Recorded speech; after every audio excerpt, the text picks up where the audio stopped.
অন্যরা তো আগেই বলেছেন, এবার স্বয়ং জামায়াতের আমির বলেছেন। জামায়াত আমির ডক্টর শফিকুর রহমান বলেছেন, ডাকসু ও জাকসু নির্বাচনে ইসলামী ছাত্র শিবির বিজয় লাভ করেছে। এই বিজয়ে অনেকে অভিভূত হয়েছেন। এই নির্বাচনের প্রভাব আগামী জাতীয় নির্বাচনেও পড়বে। ডাকসু জাকসু নির্বাচনের প্রভাব কতখানি থাকবে বলে মনে করেন জাতীয় নির্বাচনে? না, আমি যতটুকু জানি ইসলামী ছাত্র শিবির তো মানে স্বতন্ত্র সংগঠন, ওরা তো জামাতের সাথে অ্যাফিলিয়েটেড না। তো জামাতে তো খুশি হওয়ার তো কোনো কারণ দেখছি না। তাও যেহেতু অনেক খুশি, তার মানে এটা কাগজে কলমে। আপনি কি মনে করেন যে জামাত এবং ছাত্র শিবির আসলে কাগজে কলমে? না, যেহেতু কাগজে কলমের আলাপ হচ্ছে, তার কাগজে কলমের কথাই বলছি আর কি। ওনারা তো কাগজে কলমেই দেখান, লটা অনেক কিছু দেখান। তো যেটা বলতে চাচ্ছিলাম যে জামাত তো তার মতো করে হচ্ছে আসনগুলো গোছানো শুরু করেছে, এবং অনেকেই এখন একটা আশঙ্কা করছে যে এখানে জামাত কি সামহাও পাহাড়ে চলে আসতে পারে নাকি, কারণ এখানে নানান ন্যাশনাল ইন্টারন্যাশনাল সমীকরণ দেওয়া হচ্ছে নতুন নতুন করে। অনেকের মনে হচ্ছে যে আচ্ছা, এখানে যদি জামাত পাওয়ার আসে তো that means in future Awami লীগের ব্যাক করার এক ধরনের একটা সম্ভাবনা তৈরি হলেও হতে পারে। মানে এটা আসলে অনেক ধরনের আলাপ আছে আর কি টেবিলের মধ্যে।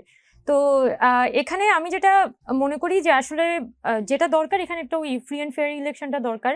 বাংলাদেশের ল অ্যান্ড অর্ডারের তো যে পরিস্থিতি, এক্ষেত্রে আসলে পুলিশ যদি ঠিকঠাক মতো ফাংশন করতে না পারে, সো ইন ফিউচার আসলে এই যে সামনে ইলেকশনটা হতে যাচ্ছে, এটা আসলে কতটা শান্তিপূর্ণভাবে হতে পারবে সেটা নিয়ে আমি বেশ ভালো রকমেরই আশঙ্কায় আছি।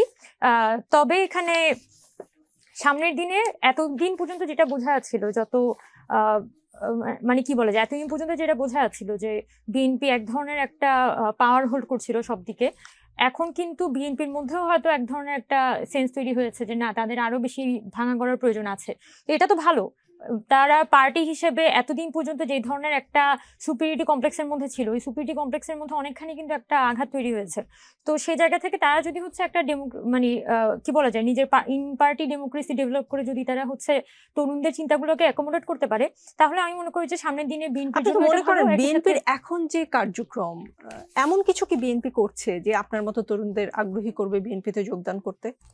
এই মুহূর্তে আমি মনে করি না যে তরুণদের আগ্রহী করার মতো কোনো পলিটিক্যাল পার্টি বাংলাদেশে সেই অর্থে এক্সিস্ট করছে বর্তমান পরিস্থিতিতে। এনসিপিও না?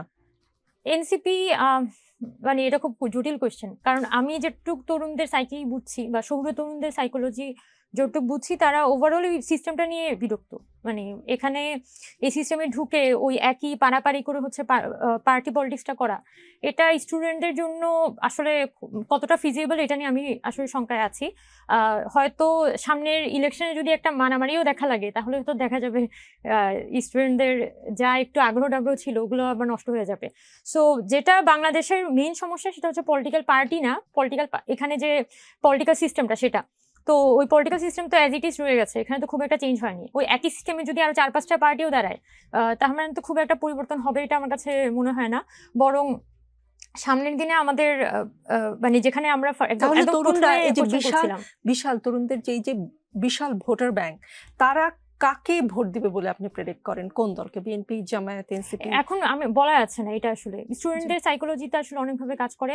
এটা আমি শিওর যে আমরা সবাই অনেক বেশি আশায় আছি যে সামনের ইলেকশনটা যাতে আমরা ঠিকমতো ভোটটা দিতে পারি উইদাউট এনি প্রবলেম, সেটার ব্যাপারে আমি আগ্রহী। তবে কে ক্ষমতায় আসবে, কে কি করবে, সেই বিষয়ে আমি কোনো প্রেডিকশন দিতে পারবো না।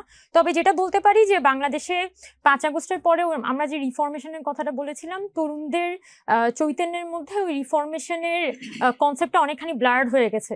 সো সেই জায়গায় সেম আগের পলিটিক্যাল সিস্টেমটা যদি আমাদের এখানে সামনের দিনে পরিস্ফুটিত হতে থাকে, তাহলে তরুণরা কিন্তু আবার এই যে রাজনীতির প্রতি এক ধরনের একটা আপাত আগ্রহ তৈরি হয়েছে, সেটাও কিন্তু সামনের দিনে আস্তে আস্তে নষ্ট হয়ে যাবে। সো কাজটা করতে হবে পলিটিক্যাল সিস্টেমটা নিয়ে, এবং সেটার জন্য আমি যেটা শুরুতেই বলেছিলাম যে একই সাথে যেমন এখানে ওই সংবিধান সংস্কার করে আমাদের কিছু গণতান্ত্রিক পদ্ধতি তৈরি করতে হবে, পাশাপাশি হচ্ছে আমাদের এখানে ক্ষমতা হস্তান্তরের প্রক্রিয়াটা যাতে হচ্ছে এখানে শান্তিপূর্ণ হয়, সেটাও বাংলাদেশে ইনশিওর করতে হবে। তাহলে একটা ব্যাপক অংশের তরুণরা আজকে হোক কালকে হোক, তারা হয়তো আস্তে আস্তে এখানে পলিটিক্সের মধ্যে বা নিজেরা হয়তো পলিটিক্সে ইনভলভ হওয়ার ব্যাপারে আগ্রহী হতে পারে।